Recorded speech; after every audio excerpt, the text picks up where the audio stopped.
पाटस दौंड अष्टावनिक रस्त्यालगत असलेला दौंड तालुक्यातील गिरीम हद्दीतील हॉटेल जगदंबा येथे बुधवारी पावणे एकच्या आसपास गॅस सिलेंडरचा स्फोट होऊन भीषण अशी दुर्घटना घडली आणि ही दुर्घटना सीसीटीव्ही कॅमेऱ्यात कैद झाली आहे.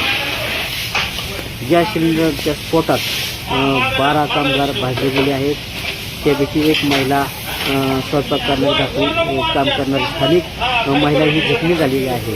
तर 6 भाजलेल्या कामगारांना पुणे येथील ससून रुग्णालयात पोलिसांनी उपचारासाठी हलवले आहे आणि ह्या ठिकाणी ह्या हॉटेलमध्ये घरगुती वापरत असलेला गॅस सिलेंडरचा सर्रासपणे वापर होत असल्याचं निदर्शन आलं आणि ह्या घरगुती वापरातील गॅस सिलेंडरचा स्फोट झाल्याचं हे या ठिकाणी दिसून आलं. घटनेची माहिती मिळतात दौंड पोलीस ठाण्याचे पोलीस निरीक्षक गोपाळ पवार हे पोलीस कर्मचाऱ्यांसहित घटनास्थळी त्वरित दाखल झाले. त्यांनी घटनेची पाहणी केली आणि जखमी कामगारांना त्वरित उपचारासाठी रुग्णालयात हलवण्यात आले.